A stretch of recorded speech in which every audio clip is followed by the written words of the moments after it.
नमस्कार दोस्तों, आज हम कक्षा 10वीं विषय आईटी की पूरी बुक को 1 घंटे में समाप्त करेंगे। पूरा पेपर इसी से आएगा। इतना कर लोगे तो आप टॉप करने की गारंटी है आपको। पूरा क्रैश कोर्स है। इसमें मैं आपको बता देता हूँ क्या क्या है। इकाई 1 है। इकाई 1 के पूरे जितने भी चैप्टर हैं वो सभी हैं। इकाई 2 के सभी चैप्टर हैं। इकाई 3 के भी सभी चैप्टर हैं और इकाई 4 के भी सभी चैप्टर को मैंने कवर किया है। 1 घंटे के अंदर आप पूरा वीडियो आप देख लीजिए, आपका पूरा सिलेबस कवर हो जाएगा। चलिए स्टार्ट करते हैं। नमस्कार दोस्तों, आज हम कक्षा 10वीं विषय आईटी इकाई 1 के 3 अध्याय स्टाइल का परिचय, इमेज के साथ काम करना, राइटर की उन्नत विशेषताएं, इनका पूरा रिवीजन करेंगे और जो पेपर की दृष्टि से महत्वपूर्ण सवाल हैं उन सभी सवालों को आज सॉल्व करेंगे और इसके पूरे एमसीक्यू जो ऑब्जेक्टिव टाइप क्वेश्चन है वो सभी हम सॉल्व करेंगे। इसमें क्या है, 100% पेपर में आने वाले सवाल रहेंगे और पूरा रिवीजन हो जाएगा तीनों अध्यायों का। इसलिए वीडियो शुरू करने के पहले आप वीडियो को एक बार लाइक कर दीजिए और चैनल में नए हो तो चैनल को सब्सक्राइब कर लीजिए। चलिए स्टार्ट करते हैं। चलिए मैं पहले बता देता हूँ लिब्रे ऑफिस होता कैसे है। तो लिब्रे ऑफिस जब हम ओपन करते हैं दोस्तों तो इस प्रकार की स्क्रीन हमें दिखाई देती है। इसको हम बोलते हैं लिब्रे ऑफिस। इसी में हम स्टाइल के बारे में देखेंगे। स्टाइल का मतलब होता है जैसे हेडिंग 1 लिखा हुआ है, हेडिंग 2 लिखा हुआ है, हेडिंग 3 लिखा हुआ है, ये स्टाइल है किसकी? अक्षरों की स्टाइल है। अक्षरों को बड़ा करना है, छोटा करना है और अक्षरों का आकार बदलना है, ये सब काम किस में होता है? स्टाइल के अंदर होता है दोस्तों। चलिए आगे चलते हैं, आगे क्वेश्चन को करेंगे। पहला क्वेश्चन दिया हुआ है, लिब्रे स्टाइल क्या है और इसका उपयोग क्यों किया जाता है?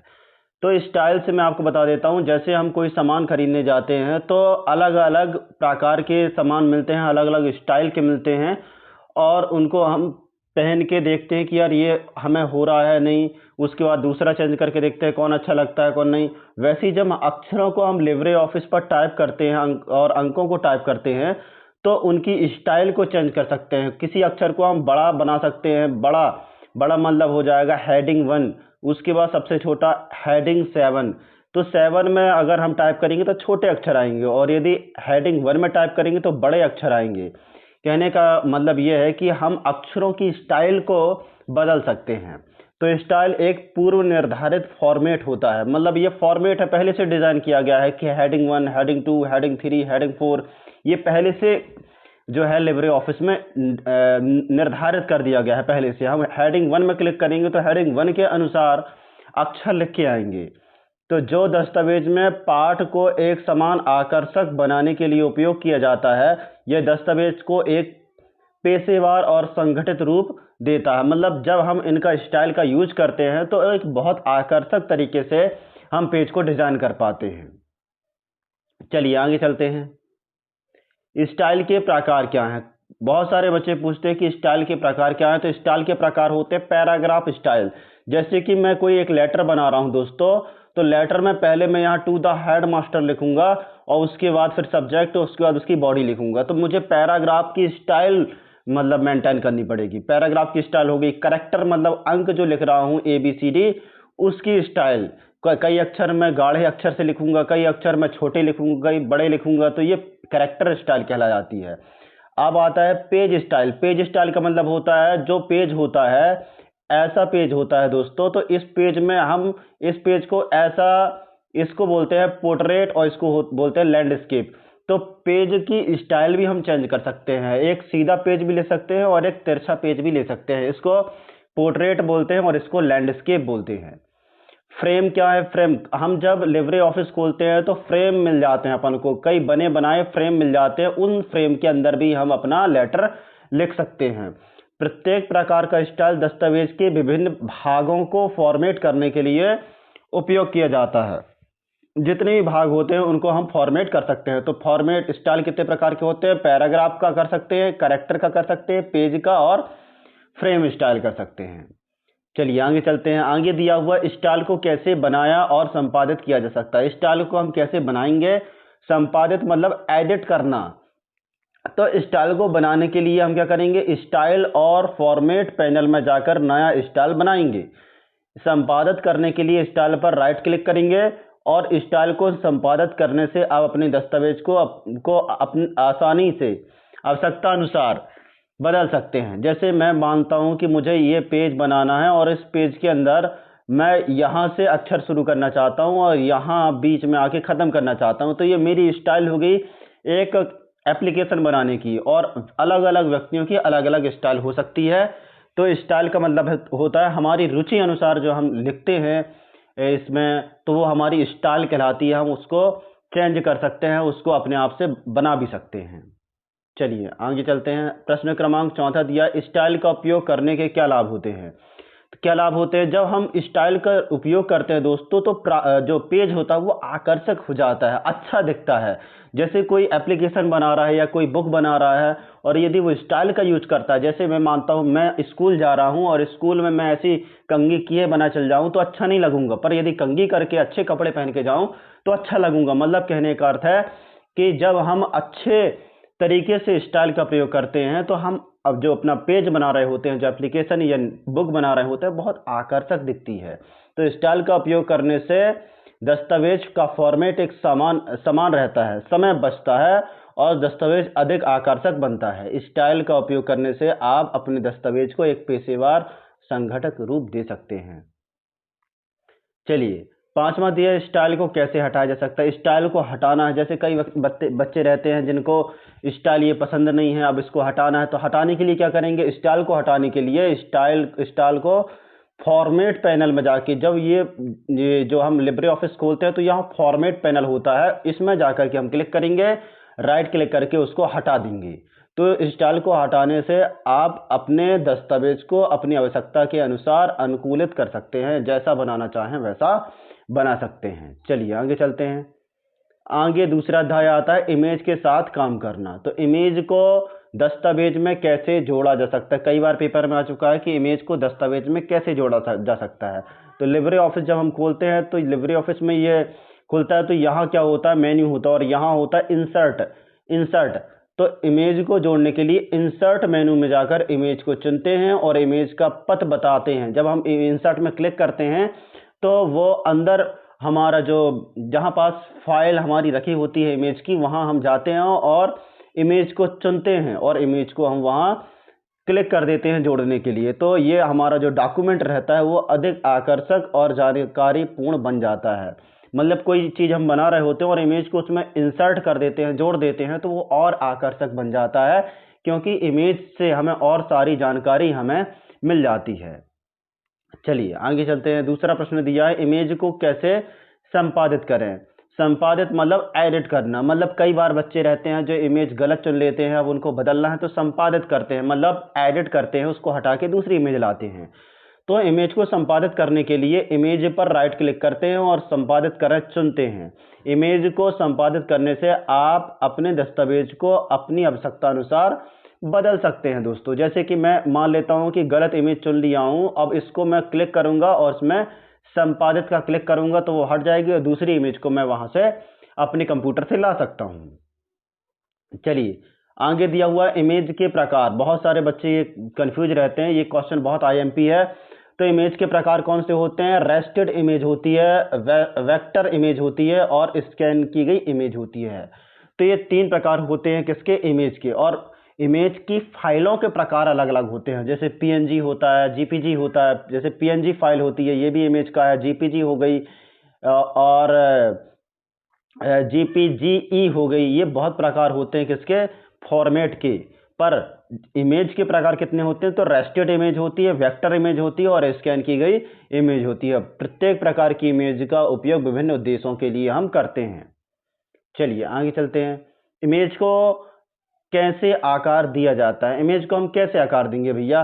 तो इमेज को आकार देने के लिए इमेज के कोने पर क्लिक करते हैं। जैसे मैं मान लेता हूं यहां से मैं इंसर्ट किया तो ये इमेज आ गई। अब ये बड़ी सारी इमेज दिख रही, तो मैं इमेज के कोने पर क्लिक करूंगा और छोटी कर दूंगा, जहां मुझे लाना है वहां रख दूंगा, या फिर इसमें क्लिक करके ड्रॉप कर दूंगा कहीं दूसरे स्थान पर जहां मुझे ले जाना है। मतलब इमेज को आकार देने के लिए इमेज के कोने पर क्लिक करते हैं और खींचते हैं। जैसे छोटी इमेज आ गई तो हमें इसके कोने पर क्लिक करेंगे और खींचेंगे तो बड़ी होती जाएगी। तो इमेज को आकार देने से आप अपने दस्तावेज को अपनी आवश्यकता के अनुसार अनुकूलित कर सकते हैं।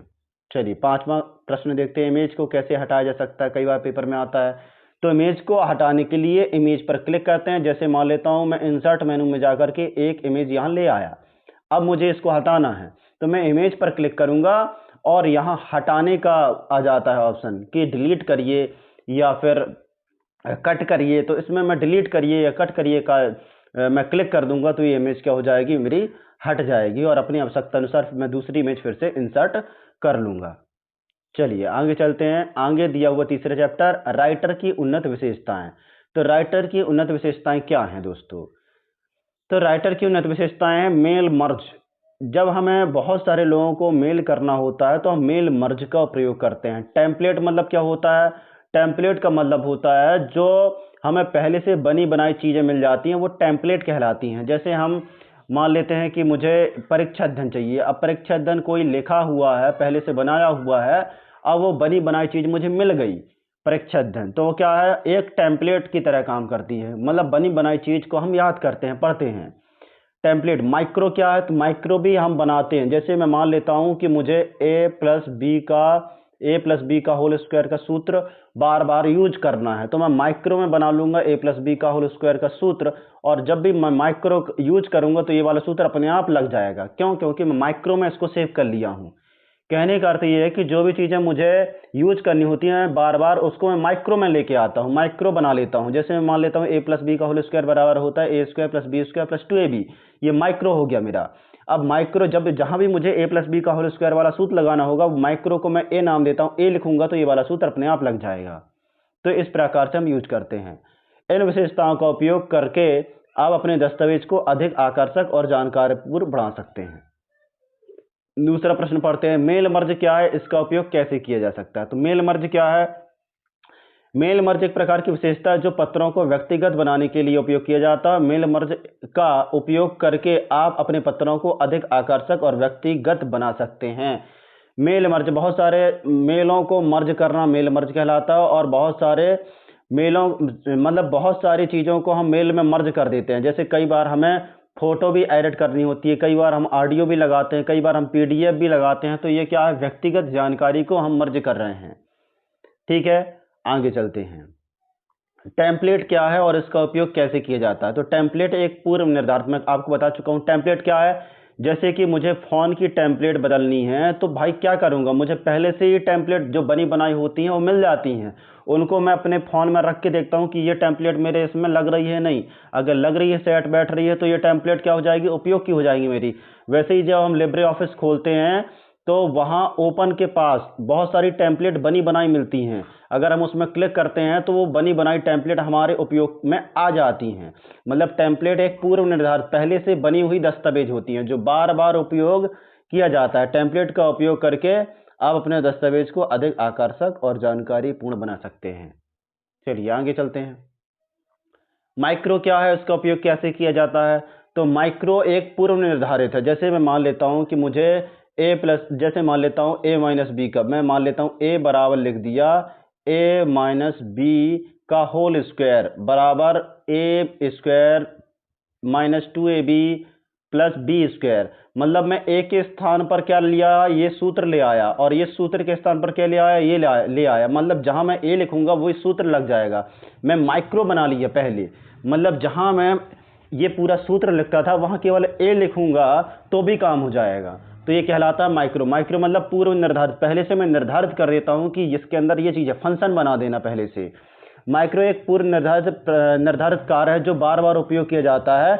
माइक्रो का उपयोग करके आप अपने दस्तावेज को अधिक आकर्षक और जानकारीपूर्ण बना सकते हैं दोस्तों। चलिए 5वां सवाल करते हैं, राइटर की उन्नत विशेषताओं का उपयोग करने के क्या लाभ हैं? तो राइटर की उन्नत विशेषताओं का उपयोग करने से समय बचता है। मतलब जब हम कोई चीज़ टेम्पलेट का यूज करते हैं, बनी बनाई टेम्पलेट का यूज करते हैं तो हमारा समय बच जाता है। टेम्पलेट हमें बनी बनाई मिल गई, दस्तावेज अधिक आकर्षक बनता है, कार्य अधिक कुशलता से किया जा सकता है। जो भी हम कार्य करते हैं वो आसानी से हम कर सकते हैं। चलिए नमस्कार दोस्तों, आज हम कक्षा 10वीं विषय IT इकाई 2 के महत्वपूर्ण सवालों को करेंगे। इसमें पूरा आपका रिवीजन हो जाएगा। इसमें 4 अध्याय हैं, अध्याय 4, अध्याय 5, अध्याय 6 और अध्याय 7 वार्षिक पेपर के प्रश्नों को इसमें लाया गया है दोस्तों। तो वीडियो शुरू करने के पहले वीडियो को एक बार लाइक कर दीजिए और चैनल में नए हो तो चैनल को सब्सक्राइब कर लीजिए। इसमें हम पूरा जो है संपूर्ण अध्याय इकाई 2 के संपूर्ण अध्यायों को कवर करेंगे। पूरा जितना है पूरा जो है रिवीजन इसमें करेंगे। चलिए अध्याय 4 में आप देखिए, पहला है विश्लेषण करना। तो विश्लेषण कैसे करेंगे, तो सबसे पहले हम ये देखेंगे कि कैल्स होती कैसी हैं। तो कैल्स कैसी होती है दोस्तों, ये रो और कॉलम दोनों को जब मिलता है तो इसको बोलते हैं सेल, और ये पूरी स्प्रेडशीट को क्या बोलते हैं, कैल्क। क्या बोलते हैं दोस्तों, इस पूरी स्प्रेडशीट को हम बोलते हैं कैल्क। तो CALC ये होता है कैल्क। चलिए तो इसके बारे में हम आगे सवालों को करेंगे। पहला सवाल दिया, डेटा एनालिसिस टूल के कोई फायदे बताइए। तो डेटा एनालिसिस टूल के कौन कौन से फायदे होते हैं दोस्तों। सबसे पहले हम ये जानेंगे कि डेटा को एनालाइज करना क्यों है और फायदे क्या होते हैं। जैसे मैं मान लेता हूँ 1 से लेकर के 10 तक अंक हैं, 1, 2 और ये 3 ऐसे लेकर के 10 तक अंक हैं। अब ये तो अंक हो गए दोस्तों। अगर मैं इसको एनालाइज करूं तो इसमें विषम संख्या क्या हो जाएंगे, 1, 3, 5, 7, 9 ये विषम संख्या हो जाएंगी। बची हुई संख्या 2, 4, 6, 8, 10 ये सम संख्या हो जाएंगी। मतलब मैं संख्या से उसमें विषम और सम संख्याओं को अलग करना क्या है, एनालाइज करने लगा। मैं संख्याओं को एनालाइज करने लगा। उसी प्रकार हम जब कैल्क में डेटा को एंटर करते हैं तो डेटा के प्रकार को अलग अलग करते हैं और देखते हैं कि कौन सा डेटा कैसा उपयोग में लाया जा सकता है। उसी को हम क्या करते हैं, एनालिसिस करते हैं। तो एनालिसिस के फायदे क्या होते हैं, तो डेटा एनालाइज टूल डेटा को व्यवस्थित और विश्लेषित करने में मदद करता है। डेटा में पैटर्न ट्रेंड की पहचान करने में मदद करता है। डेटा एनालिसिस टूल निर्णय लेने में मदद करता है, या डेटा की गुणवत्ता में सुधार करने में मदद करता है, या एनालिसिस टूल व्यवसाय को अधिक कुशल और प्रभावी बनाने में मदद करता है। चलिए आगे वाले क्वेश्चन की ओर चलते हैं। दूसरा क्वेश्चन दिया है, डेटा एनालिसिस करने के लिए किसी 2 उपकरणों का नाम बताइए। तो डेटा एनालाइज करने के लिए हम अपने स्कूल में लिब्रे कैल्क का प्रयोग करते हैं, और जब हम कंपनियों में काम करने जाएंगे तो वहां यूज करेंगे MS एक्सेल। किसका यूज करेंगे दोस्तों, MS एक्सेल का यूज करते हैं डेटा एनालाइज करने के लिए। एक और चीज होती है टेवैल्यू एक डेटा विजुअलाइजेशन सॉफ्टवेयर है जो डेटा एनालाइज के लिए उपयोग में लाया जाता है। अभी के लिए आप केवल 2 याद करेंगे, लिब्रे ऑफिस कैल्क और एक होता है MS एक्सेल। ये दोनों डेटा को एनालाइज करने के लिए उपयोग में लाए जाते हैं। चलिए तीसरा सवाल देखते हैं, सीट कोमोबिलिटिंग करने के लिए क्या मानदंड होता है। तो यदि हम 2 या 3 कि कितने भी मार्कशीट बनाते हैं दोस्तों, तो उसका जो फ्रेम होता है वो एक सा रहता है। सबके नंबर अलग अलग होते हैं, 6 सब्जेक्ट है, 6 के नंबर अलग अलग होते हैं, पर सीट एक सी रहती है। मतलब डेटा की जो संरचना होती है वो समान रहती है। डेटा का जो प्रकार होता है सीटों में समान रहता है। डेटा का जो क्षेत्र होता है, जैसे कि मैं एक मार्कशीट तैयार कर रहा हूं तो इसका क्षेत्र इसी के अंदर रहेगा, और इसका प्रारूप भी किसके अंदर आएगा, इसी के अंदर इसमें प्रारूप भी आएगा। चलिए चौथा सवाल करते हैं। चौथा सवाल दिया है, सेलेक्टेड डेटा को मेलेडिट करने के लिए किस टूल का उपयोग किया जाता है। ये टूल है दोस्तों, दूत लिख गया है, टूल का उपयोग किया जाता है। किस टूल का उपयोग किया जाता है, कंसोलेटेड टूल का। किसका, कंसोलेटेड टूल का प्रयोग करते हैं।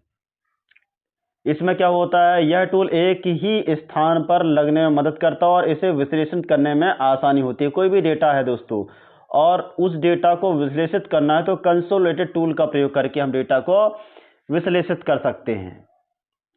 चलिए अध्याय 5वां जाता है। अध्याय 5वां में है मैक्रो क्या होती है दोस्तों, मैक्रो जो होता है, हम अपने कैल्क में जो है रिकॉर्ड मैक्रो नाम से हम इसको बना सकते हैं। अपने अनुसार जो भी हम मैक्रो बनाना चाहते हैं वो इसमें बना सकते हैं।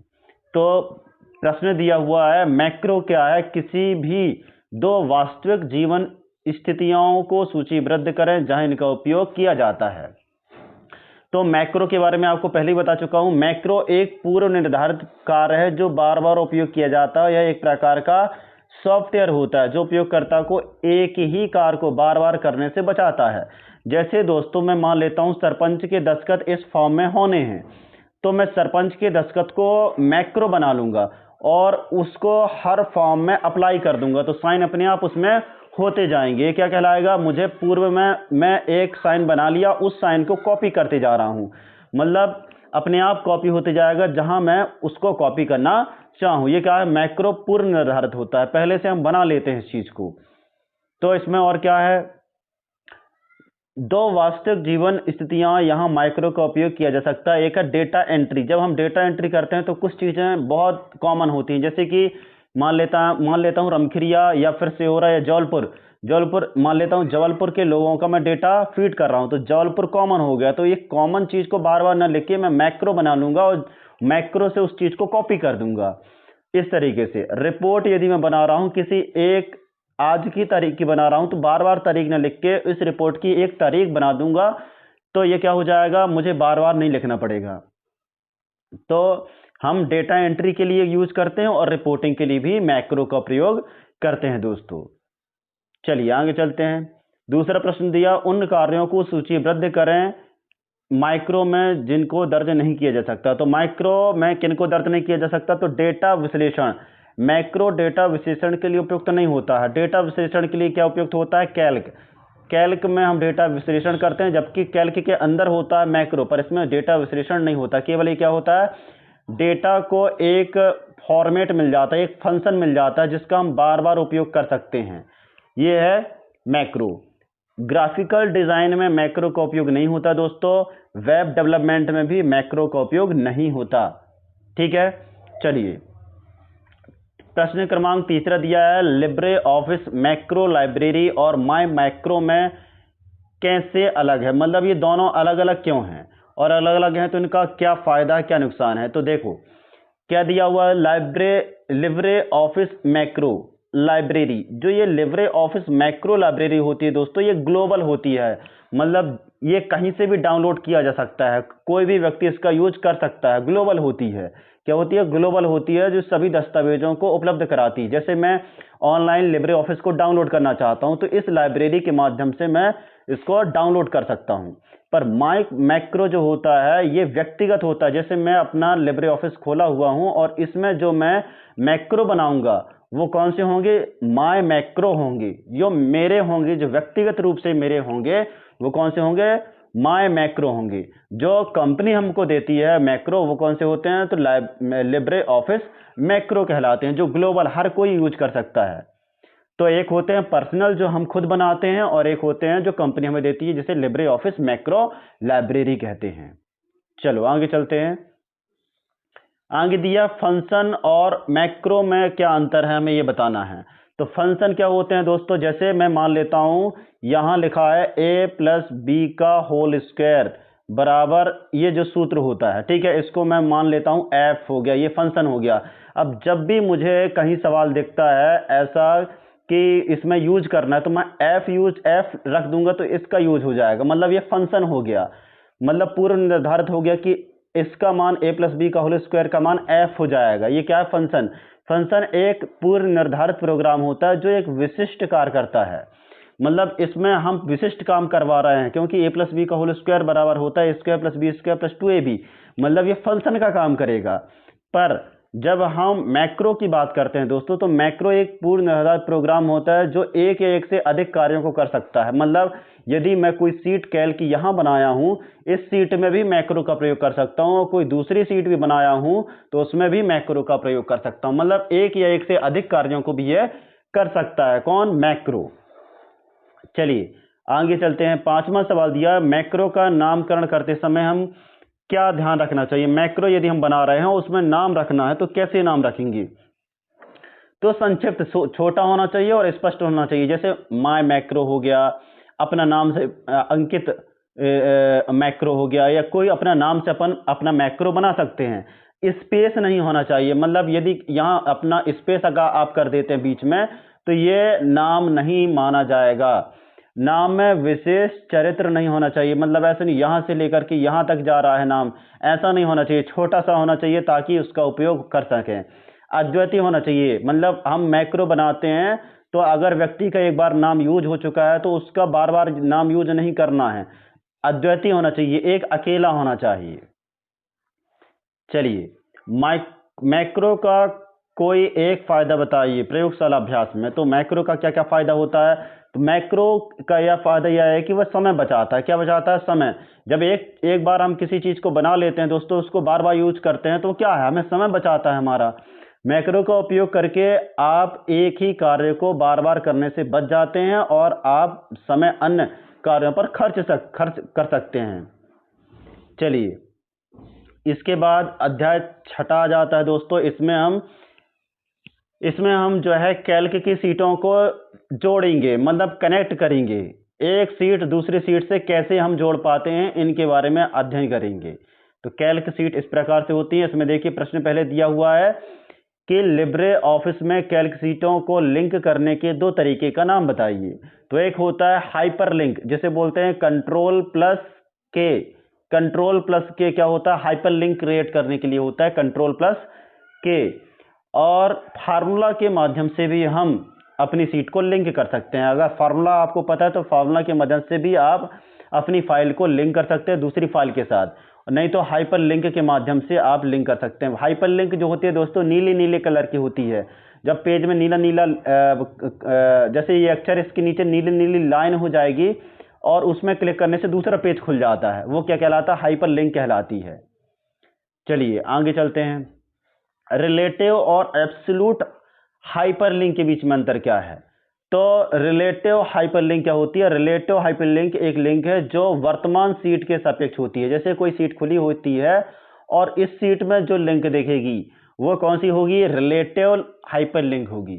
इसमें क्लिक करेंगे तो इसी के अकॉर्डिंग दूसरी पेज जो है खुल के आएगा। पर एब्सोल्यूट मतलब क्या है? एब्सोल्यूट हाइपरलिंक एक लिंक है जो एक विशिष्ट स्थान पर होती है। मतलब हम कोई पीडीएफ पढ़ रहे होते हैं और लास्ट में जो एक लिंक मिलती है अपन को, उस लिंक में क्लिक करके अगली पीडीएफ में अगले पेज पर पहुंचते हैं। ऐसी लिंक को एब्सोल्यूट हाइपरलिंक कहते हैं। जो एक ही पेज में होती है उसे रिलेटिव, वर्तमान सीट पर होती है जिससे क्या कहते हैं? रिलेटिव हाइपरलिंक कहते हैं दोस्तों। चलिए, तीसरा प्रश्न दिया है स्प्रेडशीट में वेब पेज से एक टेबल निकालने के चरण लिखिए। तो कैसे करेंगे? तो वेब पेज खोलेंगे, टेबल का चयन करेंगे और टेबल पर राइट क्लिक करके कॉपी करेंगे। स्प्रेडशीट में जाएंगे, सेल का चयन करेंगे और टेबल को पेस्ट कर देंगे। कॉपी करने के लिए Ctrl+C और पेस्ट करने के लिए Ctrl+V का प्रयोग करेंगे। तो ये अपनी टेबल जो है स्प्रेडशीट आ जाएगी दोस्तों। चलिए, चौथा प्रश्न दिया .odb प्रारूप में एक डेटा स्रोत रजिस्टर करने के कदम लिखिए। तो .odp मतलब क्या है? ये जो है एक्सटेंशन कहलाता है कैल्क का। तो लिब्रे ऑफिस कैल्क में जाएंगे, डेटा मेन्यू पर, डेटा, ये जो लिब्रे ऑफिस कैल्क होता है इसमें डेटा मेन्यू यहाँ होते हैं दोस्तों। यहाँ देखेंगे डेटा मेन्यू में जाएंगे, वहाँ एक नया स्रोत चुनेंगे और यहाँ स्रोत पर odb चुनेंगे और नाम और स्थान चुनेंगे कि इसमें कहाँ पास इसको हम रखना चाहते हैं और ओके पर क्लिक कर देंगे तो वो अपने स्थान पर आ जाएगा। जैसे मान लेता हूँ कि मेरा ये कंप्यूटर है और कंप्यूटर में मैं माय कंप्यूटर पर जो है अपनी फाइल को सेव करना चाहता हूँ। तो मैं अपना स्थान चुन लिया और वहाँ जा कर के मैं क्लिक कर दूंगा ओके पर, तो वो अपनी फाइल वहाँ पास आ जाएगी। पांचवा दिया हुआ है वेब पेज से डेटा को स्प्रेडशीट में एक्सट्रैक्ट करने के क्या फायदे होते हैं? तो एक्सट्रैक्ट मतलब क्या होता है? कोई फाइल है दोस्तों और उस फाइल को हम आसानी से नहीं पढ़ पा रहे हैं तो उसको एक्सट्रैक्ट करते हैं तो वो एक नई फाइल के रूप में मिल जाती है आसानी से पढ़ने योग्य, उसको बोलते हैं एक्सट्रैक्ट। ठीक है, जिसको जिप फाइल बोलते हैं। जिप फाइल रहती है, जिप फाइल को हम खोलते हैं, क्या करते हैं? पहले एक्सट्रैक्ट करते हैं, उसके बाद वो पीडीएफ हमें मिल पाती है। तो इस एक्सट्रैक्ट के क्या फायदे होते हैं? तो ये हमें समय बचाता है, सटीकता देता है, डेटा विश्लेषण करने में हमारी मदद करता है। ठीक है, चलिए 7वां अध्याय आता है। 7वां अध्याय में हम देखेंगे दोस्तों कि किस तरीके इसमें जो है बहुत सारे शब्द जो यूज हो रहे हैं उनको हम इसमें देखेंगे। कौन कौन से शब्द यूज हो रहे हैं तो वो देखेंगे। पहला दिया हुआ है शेयरिंग स्प्रेडशीट। शेयरिंग का मतलब क्या होता है? देखो दोस्तों, जैसे मैं अपना व्हाट्सएप नंबर से दूसरे के व्हाट्सएप नंबर में कोई जानकारी शेयर कर पाता हूँ, व्हाट्सएप के माध्यम से शेयर कर पाते हैं या टेलीग्राम के माध्यम से शेयर कर पाते हैं। तो कैसे शेयर करते हैं? जब जानकारी हमें दूसरे का पता हमें पता हो तब हम शेयर कर पाते हैं। जैसे ईमेल में मुझे जानकारी देना है तो भाई मुझे पहले ईमेल तो पता हो तभी ना मैं जानकारी शेयर करूंगा। तो उसी प्रकार जब शेयर करते हैं स्प्रेडशीट में, तो स्प्रेडशीट एक प्रकार का एक स्प्रेडशीट है जो एक से अधिक उपयोगकर्ताओं को साथ साझा करने की प्रक्रिया है, ताकि वो एक साथ संपादित कर सके। जब हम किसी चीज़ को शेयर करते हैं तो दूसरे व्यक्ति के पास भी पहुंचती हो और वो व्यक्ति भी देखता हो और देखता है कि इसमें क्या गलतियां क्या खामियां हैं और बताता है, तो फिर हम उसको संपादित करते हैं, उसमें एडिट करते हैं। रिकॉर्ड परिवर्तन क्या है? तो रिकॉर्ड परिवर्तन एक प्रक्रिया जिसमें स्प्रेडशीट में किया जाता है, परिवर्तनों को रिकॉर्ड किया जाता है ताकि वो बाद में समीक्षा में लाए जा सकें। मतलब मुझे ये पता चला कि इसमें बड़े अक्षर की जगह छोटे अक्षर होने चाहिए थे, मैं इसको रिकॉर्ड कर लिया कि नहीं इसमें छोटे अक्षर करूंगा, तो ये परिवर्तन बाद में मैं अपना जब कैल्क बनाऊंगा तो यूज कर सकता हूं। चलिए आगे दिया है कमांड, तो कमांड वाले सवालों को करते हैं। तो पहला दिया हुआ है शेयरिंग स्प्रेडशीट। तो शेयरिंग स्प्रेडशीट में लिब्रे ऑफिस कैल्क में जाएंगे और फाइल मेन्यू पर खोलेंगे। जैसे ये लिब्रे ऑफिस कैल्क होता है, इसमें होता है फाइल मेन्यू। फर्स्ट में फाइल मेन्यू में जाएंगे और शेयर चुनेंगे, शेयर स्प्रेडशीट। साझा करने के लिए उपयोगकर्ता का नाम और ईमेल दर्ज करेंगे जिसको भी हम सेंड करना चाहते हैं और ओके पर क्लिक करेंगे तो वो उसके पास पहुंच जाएगी। रिकॉर्ड परिवर्तन करने के लिए हम लिब्रे ऑफिस कैल्क में जाएंगे और एडिट मेनू पर जाएंगे। इस बार कहाँ जाएंगे? एडिट मेनू पर। यहाँ दोस्तों कैल्क में यहाँ फर्स्ट में मेनू बार में एडिट मेनू रहता है, इसमें क्लिक करेंगे और ट्रैक चेंजिंग चुने, रिकॉर्ड पर चुनेंगे और परिवर्तन को रिकॉर्ड के लिए ओके पर क्लिक कर देंगे। चलिए फंक्शन को करने के लिए किस मेनू का उपयोग किया जाता है? तो इसमें किस मेनू का उपयोग करते हैं? तो ट्रैक चेंज करने के लिए हम एडिट मेनू का प्रयोग करते हैं। किसका? एडिट मेनू का। और सेविंग स्प्रेडशीट के लिए हम फाइल मेनू का प्रयोग करते हैं। देखो दोस्तों, यदि आपको सेव करना है तो Ctrl+S के माध्यम से भी आप सेव कर सकते हैं किसी फाइल को। कंट्रोल बटन दबा के रखिए और S बटन दबाइए तो सेव हो जाता है, आपको केवल नाम देना रहता है बस। चलिए आगे चलते हैं। आगे दिया हुआ है स्प्रेडशीट में हुए परिवर्तनों की समीक्षा करके आप क्या समझते हैं? समीक्षा मतलब जानते हैं दोस्तों क्या होता है? समीक्षा मतलब होता है कि स्प्रेडशीट में हुए परिवर्तन की समीक्षा करने से हमें क्या समझने में मदद मिलती है। स्प्रेडशीट में क्या परिवर्तन किए गए हैं, कौन से परिवर्तन स्वीकार किए गए हैं और अस्वीकार किए गए। समीक्षा का मतलब होता है जो जानकारी मुझे मिली हुई है उसमें कौन से बदलाव मैंने किए हैं, कौन से बदलाव करने चाहिए थे और आखिर में जो सीट मुझे मिली है वो कैसी है। इन सभी जानकारी को हम क्या बोलते हैं? समीक्षा बोलते हैं। क्या बोलते हैं दोस्तों? समीक्षा बोलते हैं। अब एक और चीज आ जाती है, प्रश्न दिया हुआ है मर्जिंग एंड कंपेयरिंग। तो मर्जिंग मतलब होता है एक प्रक्रिया जिसमें दो या दो से अधिक स्प्रेडशीट को एक साथ मिलाया जाता है। मतलब एक सीट ये है और एक सीट ये है, दोनों को जब हम मिला देंगे तो ये हो जाएगा मर्ज। क्या हो जाएगा दोस्तों? ये मर्ज हो गया। ठीक है, ये बीच की सीट, ये बीच का नहीं रहेगा, ये एक ही पेज हो जाएगा, ये मर्ज हो गया। कंपैरिजन मतलब क्या होता है? कंपैरिजन का मतलब होता है मुझे एक सीट ये मिली हुई है और एक सीट ये है, इन दोनों के बीच में कौन सा डेटा क्या काम का है, ये कंपैरिजन कहलाएगा। कंपैरिजन मतलब दोनों सीटों के अलग अलग डेटा को कंपेयर करना। मर्जिंग क्या है? दोनों को एक कर देना। चलिए आगे। नमस्कार दोस्तों, आज हम कक्षा 10वीं के इकाई 3 के 5 अध्यायों को कंप्लीट करेंगे। इसमें पूरा रिवीजन आपका हो जाएगा, वार्षिक पेपर की पूरी तैयारी आपकी हो जाएगी। चलिए अध्याय स्टार्ट करते हैं। इकाई 3 के अध्याय 8 है डेटाबेस प्रबंधन प्रणाली का परिचय। चलिए स्टार्ट करते हैं। प्रश्न पहला, शब्दों को परिभाषित कीजिए। पहला दिया हुआ है डेटाबेस। तो डेटाबेस किसे कहते हैं? तो डेटाबेस एक संगठित संग्रह है जिसमें डेटा को संग्रहित, प्रबंधित और पुनः प्राप्त किया जा सकता है। जैसे मान लेता हूँ मेरा स्कूल का बैग है और उस बैग में पूरी जानकारी मैं स्कूल लेके जाता हूँ। स्कूल पहुँचने के बाद वो सब जानकारी मैं पुनः प्राप्त कर सकता हूँ क्योंकि मेरे पास वो सब जानकारी है। तो डेटाबेस क्या है? वो जानकारियों का संग्रह कहलाता है। चलिए दूसरा दिया हुआ है डेटा रिडंडेंसी।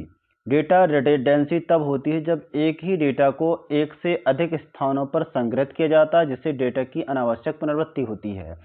मतलब हम एक ही डेटा को अलग अलग जगह में बार बार रख देते हैं और वो हमें बार बार प्राप्त होता है, तो वो क्या होता है, डेटा रिडंडेंसी होती है, समय हमारा खराब जाता है। तीसरा दिया हुआ है रिपोर्ट्स। तो रिपोर्ट क्या होती है, रिपोर्ट एक दस्तावेज है जिसमें डेटा को एक विशिष्ट प्रारूप में प्रस्तुत किया जाता है, जिससे उपयोगकर्ता को डेटा का विश्लेषण और निर्णय लेने में मदद मिलती है। रिपोर्ट्स क्या होती है दोस्तों, जैसे कि मेरा एक मार्कशीट आई, 10वीं की मार्कशीट आई, तो मेरा परिणाम का रिपोर्ट है कि भाई आपने कितनी मेहनत की 10वीं के लिए, तो वो आपका एक रिपोर्ट कहलाएगा, रिपोर्ट कार्ड कहलाएगा। चलिए दूसरे प्रश्न की ओर चलते हैं।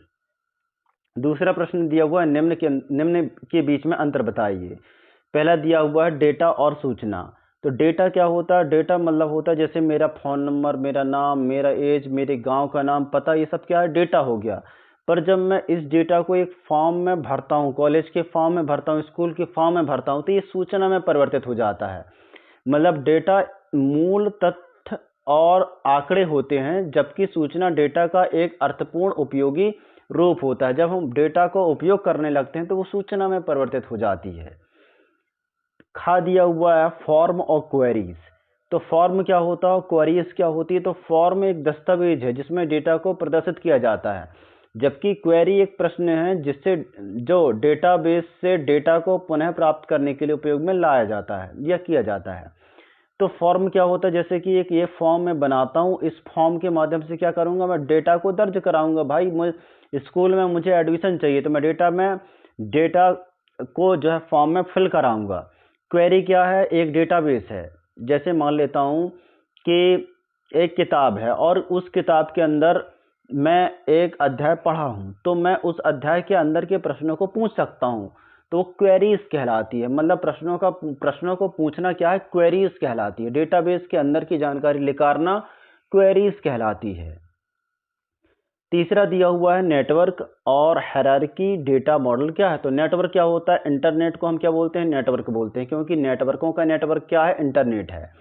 हायरार्की डेटा मॉडल क्या होता है, एक पेड़ के रूप में होता है। जैसे मान लेता हूँ एक पेड़ है और उसमें जैसे ये जड़ें उसकी निकलती आ रही हैं, ये क्या है, हायरार्किकल डेटा मॉडल कहलाता है दोस्तों।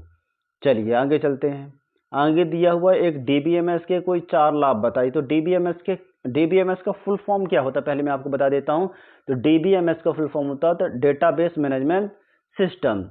तो इसके चार लाभ कौन कौन से होते हैं, डेटा की सुरक्षा, जो भी हम डेटा बेस बनाते हैं वो सुरक्षित होता है। दूसरा होता है संगति, मतलब डेटा की संगति को बनाए रखता है, डेटा की अनावश्यक पुनरावृत्ति को रोकता है। मतलब जो भी हम डेटा चाहते हैं वो तो मिलता ही, पर डुप्लीकेट डेटा हमें बार बार नहीं मिलता, वो हमें जो हम चाहते हैं वही डेटा हमें प्राप्त होता है। डेटा का प्रबंधन, डीबीएमएस डेटा का प्रबंधन करता है और डेटा को पुनः प्राप्ति करने में मदद करता है। डेटा का विश्लेषण मतलब डेटा विश्लेषण करने में मदद मिलता है, निर्णय लेने में सहायता प्रदान करता है। चलिए अध्याय 9 लिब्रे ऑफिस बेस के साथ शुरू करना। बेस मतलब क्या है, बेस एक जैसे डीबीएमएस क्या है, डेटाबेस मैनेजमेंट सिस्टम है, उसी प्रकार लिब्रे ऑफिस में क्या है, बेस कहलाता है। तो बेस को हम इंस्टॉल करते हैं तो इस प्रकार से दिखाई देता है दोस्तों, ये बेस का आइकॉन है। चलिए इसमें हम आगे चलते हैं। इनके बीच अंतर बताइए। पहला दिया हुआ मेमो, दूसरा दिया है वर्चर डेटा प्रकार। तो मेमो क्या कहलाता है, मेमो डेटा का प्रकार का उपयोग बड़े पाठ को संग्रहित करने के लिए किया जाता है, जबकि वर्चर डेटा का प्रकार का प्रयोग छोटे पाठ को संग्रहित करने के लिए किया जाता है। और इसमें समझाने वाली कोई बात ही नहीं है, बड़े काम को करने के लिए मेमो का और छोटे काम को करने के लिए वर्चर डेटा का प्रयोग करेंगे। संख्या और दशमलव डेटा का प्रकार क्या होता है। संख्या मतलब क्या होता है दोस्तों, 1 से लेकर के 10 तक की संख्या कहलाएंगी, 1 2 3 4 5 6 7 8 9 10। जबकि दशमलव डेटा क्या कहलाएगा, 0 से लेकर के 0.1 0.2 0.3, मतलब 1 2 3 ये क्या है, संख्या है। जबकि 0.1 0.5 ये क्या है, दशमलव रूप है। चलिए टेबल का डिजाइन दृश्य और डेटा शीट दृश्य।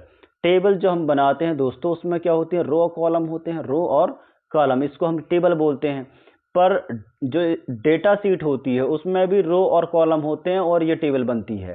पर डेटा जो सीट होती है इसको हम संरचित कर सकते हैं, उसको व्यवस्थित बना सकते हैं, जबकि टेबल को व्यवस्थित नहीं बना सकते। जैसी ये टेबल वैसी ही रहती है। जब इसमें हम डेटा सीट में काम करते हैं तो इसको पुनः प्राप्त कर सकते हैं, इसको अच्छे से संपादित कर सकते हैं। चलिए, बेस यूजर इंटरफेस पर मौजूद मेनू आइटम का नाम बताइए। जो मेनू आइटम होता है यहाँ पास, जो बेस हम ओपन करते हैं तो इसमें ये टाइटल बार होता है दोस्तों। टाइटल बार के बाद यहाँ मेनू होता है। तो मेनू में कौन कौन सी चीज़ें होती हैं? तो मेनू में होती हैं file, edit, view, insert, tools, window, help. किसके अंदर होता है? ये मेनू आइटम के अंदर होता है। चलिए आगे चलते हैं। तीसरा दिया है घटकों को लेबल करें। Title bar, database panel, task panel, स्थिति, LibreOffice Base user interface का बार। चलिए इनको हम समझाते हैं। पहले दिया हुआ है टाइटल बार। तो टाइटल बार क्या होता है दोस्तों? जब हम लिब्रे ऑफिस खोलते हैं तो ये जो फर्स्ट वाली इसमें लेयर होती है उसको हम क्या बोलते हैं? टाइटल बार होते हैं, जिसमें नाम लिखा होता है। किसका? फाइल का नाम लिखा होता है। इन डिफ़ॉल्ट जो नाम लिखा आता है फाइल का, किसमें? टाइटल बार में लिखा आता है। डेटाबेस पैन क्या होता है? यह विंडो के बाएं हिस्से में स्थित होता है और डेटाबेस के सभी ऑब्जेक्ट को दिखाता है। टास्क पैन क्या होता है? यह विंडो के दाएं ओर स्थित होता है, वर्तमान टास्क के लिए विकल्प दर्शाता है। स्थिति बार क्या होता है? विंडो के नीचे स्थित होता है और सभी देखिए दोस्तों, जो टाइटल बार होता है वो यहाँ स्थित होगा और जो डेटाबेस पैन जो होता है वो बाएं ओर स्थित होता है और टास्क पैन यहाँ स्थित होता है और स्थिति बार यहाँ पास स्थित होता है। चलिए आगे चलते हैं। आगे दिया हुआ है हम एक टेबल में एक प्राइमरी की कैसे परिभाषित कर सकते हैं, बताइए। तो प्राइमरी की को परिभाषित करने के लिए टेबल को डिज़ाइन दृश्य में खोलेंगे। जिस फील्ड को आप प्राइमरी की बनाना चाहते हैं उसे चुनेंगे। टूल बार पर प्राइमरी की बटन पर क्लिक करेंगे, राइट क्लिक करेंगे और प्राइमरी की चुन लेंगे। चलिए आगे चलते हैं। आगे ये फिर से क्वेश्चन है, या आप छठवें क्वेश्चन को करेंगे। छठवां क्वेश्चन दिया हुआ है एक डेटाबेस में टेबल के संबंध में नेविगेशन बॉक्स का उपयोग क्या है।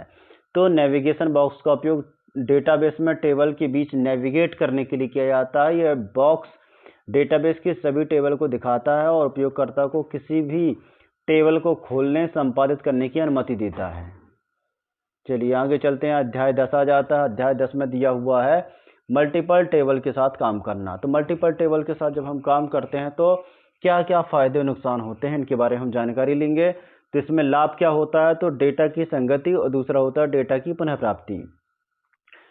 टेबल में डेटा को संगठित और संरचित तरीके से संग्रहित किया जा सकता है, जिससे कि डेटा की संगति बनाए रखने में मदद मिलती है। डेटा की पुनः प्राप्ति आपको मैं समझा चुका हूँ दोस्तों। चलिए आगे चलते हैं।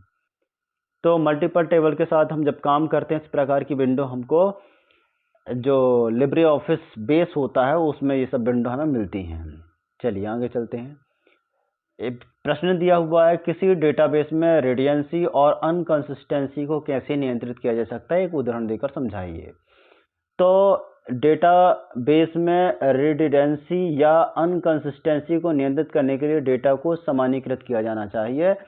सामान्यीकृत एक प्रक्रिया है जिसमें डेटा को छोटे या अधिक विशिष्ट टेबल में विभाजित किया जाता है, जिसमें डेटा की पुनर्प्राप्ति कम हो जाती है, डेटा की संगति बनाए रखने में मदद मिलती है। मतलब हम डेटा को जब अलग अलग टेबल में डिज़ाइन कर देते हैं तो वो पुनः प्राप्ति कम होती है, डेटा सुव्यवस्थित हो जाता है। जैसे आईडी है, नाम है, पता है, तो हम इसमें 2 टेबल बना देंगे, छात्र और कोर्स के नाम से। तो यहाँ पास क्या हो जाएगा? रिडंडेंसी कम हो जाएगी, डेटा एक ही बार प्राप्त होगा।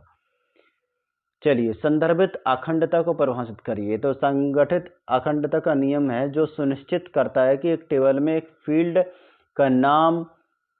फील्ड का मान दूसरे टेबल में एक फील्ड के मान से मेल खाता है। मतलब एक टेबल जो है दूसरे टेबल से संबंधित है। ये क्या है? संदर्भित अखंडता को दर्शाता है। चलिए, अभी तक आपने वीडियो लाइक नहीं किया दोस्तों तो वीडियो को एक बार लाइक कर दीजिए। चैनल में नए हो तो चैनल को सब्सक्राइब कर लीजिए और जो है आगे के सवालों को देखते हैं। 1 to 1 और 1 to many संबंध बताइए। तो 1 to 1 मतलब होता है एक टेबल का संबंध एक ही टेबल से होना, 1 to 1 कहलाता है। मतलब एक टेबल एक रिकॉर्ड से संबंधित हो। एक टेबल का संबंध एक टेबल से होता है तो इस प्रकार को हम क्या बोलते हैं, 1 to 1। जब 1 to many मतलब होता है एक टेबल एक रिकॉर्ड का संबंध दूसरी टेबल के कई रिकॉर्डों से संबंधित होता है तो इसे 1 to many को कहते हैं। जैसे मान लेता हूँ 1 to 1 मतलब मैं और मेरा दोस्त, 1 to many मतलब मैं और मेरे दोस्तों के भी दोस्त, इस प्रकार हमारा संबंध होता है। चलिए एक उदाहरण के साथ मैनी टू मैनी संबंध समझाइए। मैनी टू मैनी मतलब होता है बहुत सारों में बहुत सारे संबंध।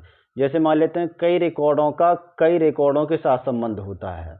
मतलब एक विद्यार्थी का बहुत सारे टीचरों से संबंध रहता है, क्योंकि एक टीचर तो पढ़ाता नहीं, बहुत सारे टीचर पढ़ाते हैं, तो एक टीचर का दूसरे टीचर से भी संबंध रहता है, मतलब मैनी टू मैनी संबंध।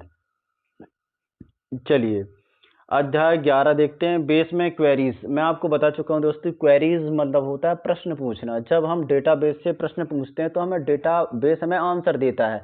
जैसे आज के समय में हम टीचर से कोई प्रश्न पूछते हैं तो टीचर हमें आंसर देता है, उसके जो डिक्शनरी में आंसर होते हैं वो आंसर हमें मिलते हैं। मतलब अलग अलग टीचर के आंसर एक प्रश्न के अलग अलग हो सकते हैं। डेटाबेस में जबकि ऐसा नहीं होता, डेटाबेस में वही आंसर मिलता है जो डेटाबेस के अंदर उपस्थित होता है। चलिए इनको हम समझते हैं। तो एक क्वेरी को परिभाषित कीजिए।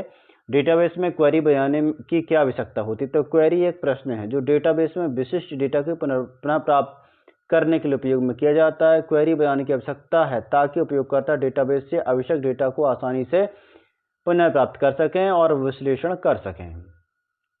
चलिए दूसरा दिया है, एक विजार्ड का उपयोग करते हुए क्वेरी बनाने के लिए नीचे दिए हुए चरणों को व्यवस्थित करिए। तो ये मैं व्यवस्थित कर दिया हूं दोस्तों, आपको व्यवस्थित करने का तरीका पता होना चाहिए। चलिए तीसरा प्रश्न दिया हुआ है, क्वेरी विजार्ड के अवलोकन। अंतिम चरण में सभी जानकारी क्या दिखाई देती हैं? तो क्वेरी विजार्ड के अवलोकन में क्वेरी के लिए चुने गए field, table, criterion, sort order की जानकारी दिखाई देती है। चलिए चौथा प्रश्न दिया है, क्वेरी डिजाइन विंडो के डिजाइन ग्रिड में एलियस रो का उपयोग क्या है? तो एलियस रो का उपयोग फील्ड को एक अस्थायी रूप देने के लिए किया जाता है, जिससे क्वेरी में उसका उपयोग करना आसान हो जाता है। चौथा दिया हुआ है, ऐसे 4 गणितीय कार्यों को नाम दें जिन्हें किसी क्वेरी में संख्या डेटा पर अप्लाई किया जा सकता है। जैसे सम दिया हुआ दोस्तों, सम मतलब होता है जोड़ना। 1 से लेकर के मैं अगर 10 तक संख्याओं को लेता हूं तो सम करूंगा तो ये पूरे 1 से लेकर 10 तक की संख्याओं को जोड़ के दे देगा। एवरेज करूंगा तो 1 से लेकर के 10 तक का टोटल एवरेज दे देगा। मैक्स करूंगा तो मैक्सिमम नंबर 10 दे देगा। मिनी करूंगा तो 1 दे देगा, मतलब छोटा नंबर दे देगा। ये इसके गणितीय रूप कहलाते हैं। चलिए लिब्रे ऑफिस में बेस में क्वेरी बनाने के 3 तरीके बताइए। तो 3 तरीके कौन कौन से होते हैं? Query wizard, query design window और एसक्यूएल विंडो। इनके माध्यम से हम क्या बना सकते हैं? डेटाबेस में क्वेरी बना सकते हैं। चलिए फॉर्मेट और रिपोर्ट। तो फॉर्मेट क्या कहलाता है? जानकारी लेने के लिए हम एक फॉर्मेट बनाते हैं। जैसे मान लेता हूं मैं एडमिशन लेने जाता हूं स्कूल में, तो एक फॉर्मेट मिलता है कि भाई इसमें नाम, पिता का नाम, ईमेल आईडी, मोबाइल नंबर, ये सब क्या है, मुझे फॉर्मेट मिलता है। उस बनाया उस फॉर्मेट में जानकारी को मैं लिखता हूँ। जानकारी मैं जब लिखता हूँ तो जानकारी किसके पास जाती है? मतलब जानकारी स्कूल को मिलती है मेरी। जब हम जानकारी लेते हैं तो फॉर्मेट के माध्यम से लेते हैं, पर जब जानकारी हमें मिलती है और जब हम जानकारी को देते हैं तो रिपोर्ट के माध्यम से देते हैं। चलिए तो इसको अच्छे समझते हैं। तो फॉर्म और रिपोर्ट में क्या अंतर है? फॉर्म एक इंटरफेस है जो उपयोगकर्ता को डेटा दर्ज करने, संपादित करने की अनुमति देता है, जबकि रिपोर्ट एक दस्तावेज है जो डेटाबेस से डेटा को प्राप्त करता है। कहने का अर्थ यह है कि फॉर्म मतलब जो हम एडमिशन के समय यूज करते हैं, और जो रिपोर्ट होता है वो हमारा रिजल्ट होता है, जो मार्कशीट मिलती है। चलिए आगे चलते हैं। फॉर्म के संबंध में एक फील्ड नियंत्रण क्या है? फील्ड नियंत्रण एक वस्तु है जो फॉर्म में डेटा को दर्ज करने, प्रदर्शन करने के लिए उपयोग किया जाता है। जैसे कि होता है टेक्स्ट बॉक्स, चेक बॉक्स और ड्रॉप डाउन।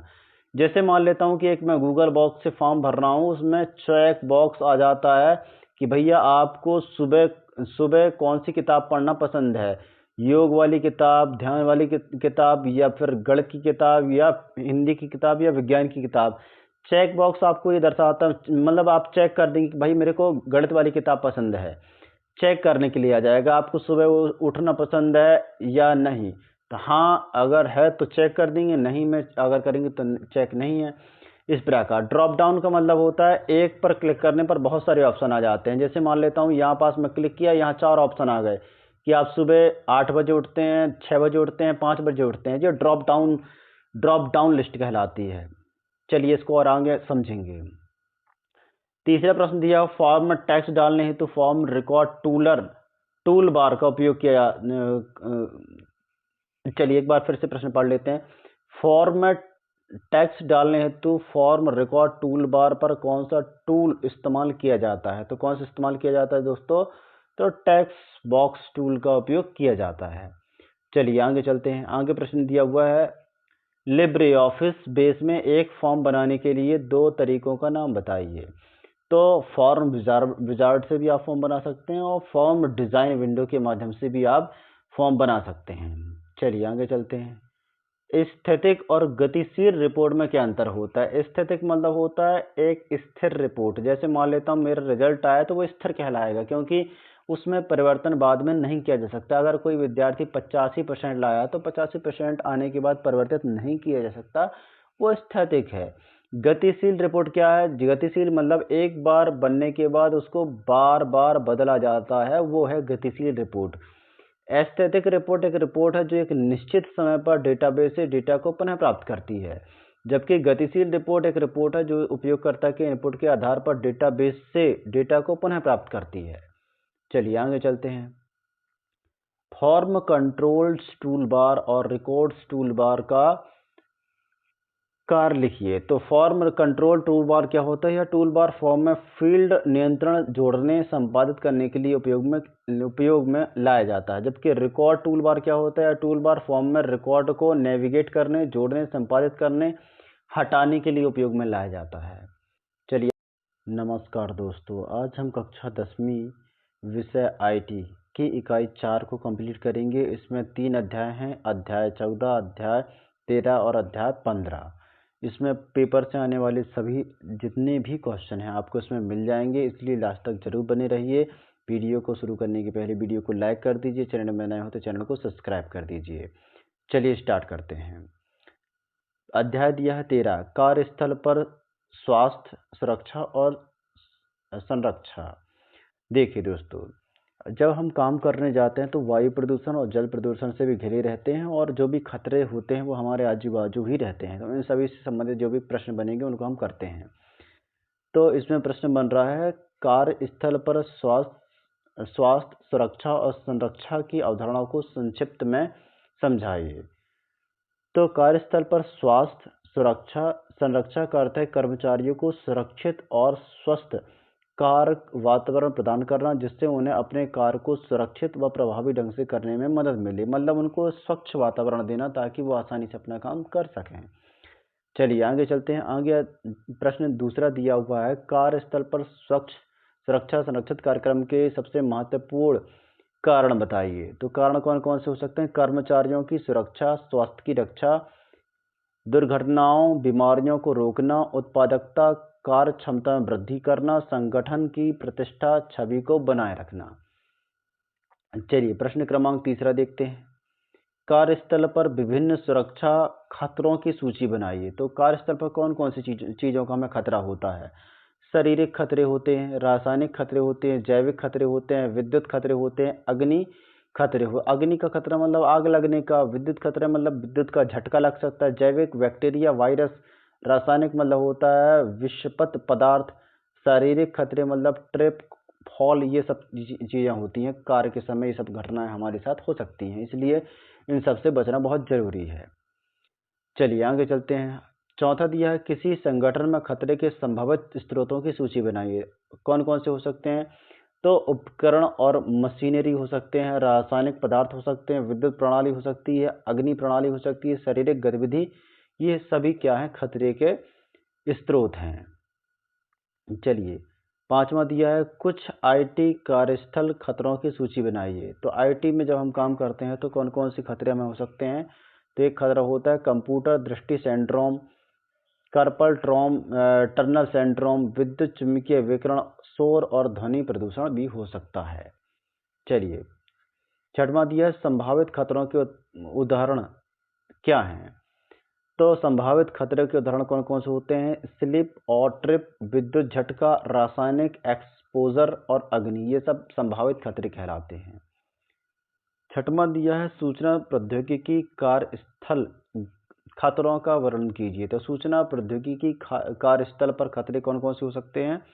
कंप्यूटर दृष्टि, इसको मैं आपको बता चुका हूं दोस्तों। चलिए आगे चलते हैं। आठवां दिया है कार्यस्थल सुरक्षा नियम क्या है। तो सुरक्षा उपकरणों का उपयोग करना, सुरक्षा प्रतिक्रियाओं का पालन करना, खतरे की रिपोर्ट करना, प्रशिक्षण और शिक्षा प्राप्त करना। नौवां दिया है विद्युत सुरक्षा दिशा निर्देशन की सूची बनाइए। तो व्यक्तिगत सुरक्षा उपकरण पहनना। दूसरा दिया है सुरक्षा प्रक्रियाओं का पालन करना, खतरे की रिपोर्ट करना, प्रशिक्षण और शिक्षा प्रशिक्षण करना।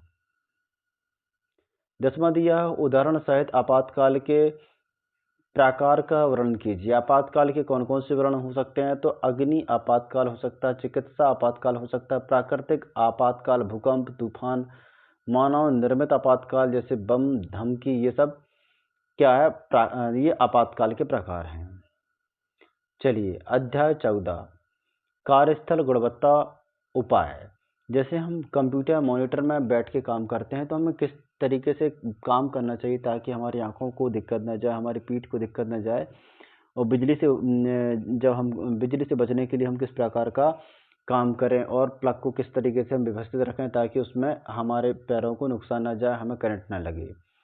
तो जल प्रदूषण क्या है दोस्तों? तो जल प्रदूषण क्या होता है? जल प्रदूषण का कारण औद्योगिक कचरा, कृषि रसायन और घरेलू कचरा जो जल स्रोत से मिल जाता है। Occupational over use syndrome. तो ऑक्यूपेशनल ओवर यूज सिंड्रोम एक प्रकार का शारीरिक विकार है जो लंबे समय तक कंप्यूटर या अन्य उपकरणों का उपयोग करने से होता है, जिससे मांसपेशियों और जोड़ों में दर्द और सूजन हो जाती है। चलिए आगे दिया हुआ है तीसरा मस्कुलोस्केलेटल समस्या क्या है। मस्कुलोस्केलेटल समस्या है शारीरिक विकार से जो मांसपेशियों, जोड़ों, हड्डियों को प्रभावित करती है, जैसे कि दर्द, सूजन और कमजोरी इसी के माध्यम से होती है। चौथा दिया है कंप्यूटर पर काम करते समय क्या सावधानी बरतनी चाहिए। तो हमें क्या करनी चाहिए? तो सही बैठने की स्थिति में ध्यान देना चाहिए, आंखों को आराम देना चाहिए, मांसपेशियों को आराम देना चाहिए, नियमित रूप से ब्रेक लेना चाहिए, समय समय पर हमें ब्रेक लेते रहना चाहिए। चलिए पांचवा दिया है लैपटॉप पर उपयोग करने का कौन सा सही तरीका क्यों? लैपटॉप का उपयोग करने का कोई सही तरीका क्यों नहीं है? तो लैपटॉप का उपयोग करने का कोई सही तरीका नहीं है क्योंकि यह एक पोर्टेबल डिवाइस है और इसका उपयोग विभिन्न स्थितियों में किया जा सकता है, लेकिन इसका उपयोग करते समय सावधानी बरतनी चाहिए। छठवां दिया है आंखों पर तनाव क्यों पड़ता है और इससे कैसे बचा जा सकता है। आंखों पर तनाव पड़ता है क्योंकि कंप्यूटर स्क्रीन से निकलने वाली नीली रोशनी आंखों को नुकसान पहुंचाती है, जिससे बचने के लिए आंखों को नियमित रूप से आराम दें। कंप्यूटर स्क्रीन की ब्राइटनेस कॉन्ट्रास्ट को समायोजित करें। आंखों के लिए विशेष ग्लास पहनें। सातवां दिया है कंप्यूटर पर काम करने के लिए किस प्रकार की डिस्प्ले स्क्रीन उपयुक्त है। तो कंप्यूटर पर काम करने के लिए एलसीडी और एलईडी डिस्प्ले स्क्रीन उपयुक्त है क्योंकि ये स्क्रीन कम बिजली खपत करती है और आंखों के लिए आरामदायक होती हैं। आठवां दिया है कंप्यूटर पर काम करने के लिए किस प्रकार का कीबोर्ड उपयुक्त होता है। कंप्यूटर पर काम करने के लिए एर्गोनोमिक कीबोर्ड उपयुक्त होता है। यह हाथों और मांसपेशियों को आराम देता है और टाइपिंग को आसान बना देता है। चलिए अध्याय 15 दिया दुर्घटनाओं और आपात स्थितियों की रोकथाम। यदि कोई घटना घट जाती है तो हम उस स्थिति से कैसे निपटेंगे, इसके बारे में हम सीखेंगे। यदि आपको वीडियो अच्छा लग रहा हो दोस्तों तो वीडियो को एक बार लाइक कर दीजिए, चैनल में नए हो तो चैनल को सब्सक्राइब कर लीजिए। चलिए प्रश्नों को देखते हैं। कार्यस्थल आपातकाल क्या है। तो कार्यस्थल आपातकाल एक ऐसा स्थिति है जिसमें कर्मचारियों, ग्राहकों या परिसर में मौजूद अन्य लोगों की सुरक्षा और स्वास्थ्य के लिए खतरा होता है, जैसे कि आग, भूकंप और अन्य आपदाएं। दूसरा दिया है, आप अपने आप को, अपने कर्मचारियों को और अपने व्यवसाय को कैसे सुरक्षित रखते हैं। अपने आप को, अपने कर्मचारियों को और अपने व्यवसाय को सुरक्षित रखने के लिए आपातकालीन योजनाएं बनाइए, कर्मचारियों को प्रशिक्षित करिए, सुरक्षा उपकरणों का उपयोग करिए, नियमित रूप से सुरक्षा जांच करते रहिए। आपातकालीन कार्य योजना क्या है? तो आपातकालीन कार्य योजना एक दस्तावेज है जिसमें आपातकालीन स्थिति उठाए जाने वाले कदमों की जानकारी होती है, जैसे आग, भूकंप और अन्य आपदाएं। चौथा दिया है, आपकी आपदाकालीन कार्य योजना में क्या शामिल होना चाहिए। तो आपदाकालीन कार्य योजना में शामिल होना चाहिए आपातकालीन स्थिति की जानकारी, आपातकालीन स्थिति में उठाए जाने वाले कदम और कर्मचारियों की जिम्मेदारियां और आपातकालीन संपर्क जानकारी। पांचवा दिया है, आप एक निकासी नीतियों और प्रक्रियाओं को कैसे विकसित करते हैं। तो निकासी नीतियों और प्रक्रियाओं को विकसित करने के लिए आपातकालीन स्थिति की पहचान करें, निकासी मार्ग और निकासी के बिंदु निर्धारित करें, कर्मचारियों को प्रशिक्षित करें, नियमित रूप से अभ्यास करें। आप निकासी मार्ग और निकास के बिंदु कैसे स्थापित करेंगे। तो निकासी मार्ग और निकास के बिंदु स्थापित करने के लिए आपातकालीन स्थिति की पहचान करें, निकासी मार्ग और निकास के बिंदु निर्धारित करें, कर्मचारियों को प्रशिक्षित करें और नियमित रूप से अभ्यास करते रहें। विभिन्न प्रकार के अग्निशामक यंत्र और उनके बुझाने वाले पदार्थ क्या होते हैं। तो पानी आधारित अग्निशामक यंत्र होते हैं और फोम आधारित अग्निशामक यंत्र होते हैं, कार्बन डाइऑक्साइड आधारित अग्निशामक यंत्र होते हैं और पाउडर आधारित अग्निशामक यंत्र होते हैं। ये सब 4 प्रकार के होते हैं। आग की आपात स्थिति में अग्निशामक यंत्र चलाने के लिए क्या कदम उठाने चाहिए। तो आग की आपातकालीन स्थिति में अग्निशामक यंत्र चलाने के लिए अग्निशामक यंत्र को उठाएं, सुरक्षा पैन को हटाएं, नोजल को आग पर रखें और हैंडल को दबाएं। विभिन्न प्रकार के अग्निशामक यंत्र की तुलना कीजिए। तो अग्निशामक यंत्र की तुलना, पानी आधारित अग्निशामक यंत्र, पानी का उपयोग करके आग को बुझाना। फैम आधारित अग्निशामक यंत्र, फैम का उपयोग करके आग को बुझाना। कार्बन डाइऑक्साइड आधारित अग्निशामक यंत्र जो होता है, कार्बन डाइऑक्साइड का उपयोग करके आग को बुझाता है। और पाउडर आधारित जो होता है, पाउडर का उपयोग करके आग को बुझाता है। आग की विभिन्न श्रेणियों को सूचित कीजिए। तो आग की श्रेणियां होती हैं, श्रेणी ए सामान्य आग, श्रेणी बी तरल आग और श्रेणी सी विद्युत आग और श्रेणी डी धातु आग। विद्युत बचाव तकनीकी की सूचना बनाइए। तो विद्युत बचाव तकनीकें कौन सी हैं। तो विद्युत उपकरणों को बंद करना, सॉकेट को बंद करना, विद्युत उपकरणों को पानी से दूर रखना और बिजली बचाव किट का उपयोग करना। विद्युत आपात स्थितियों के लिए प्राथमिक उपचार क्या है। तो विद्युत आपात स्थितियों के लिए प्राथमिक उपचार है विद्युत स्रोतों को बंद करना, व्यक्ति को सुरक्षित स्थान पर ले जाना, CPR या अन्य प्राथमिक उपचार देना और चिकित्सक सलाह लेना। यदि आपको वीडियो अच्छा लगा हो दोस्तों तो वीडियो को एक बार लाइक कर दीजिए, चैनल में नए हो तो चैनल को सब्सक्राइब कर लीजिए। हम इसी प्रकार की वीडियो आपके लिए लाते रहते हैं। जय हिंद, जय भारत दोस्तों।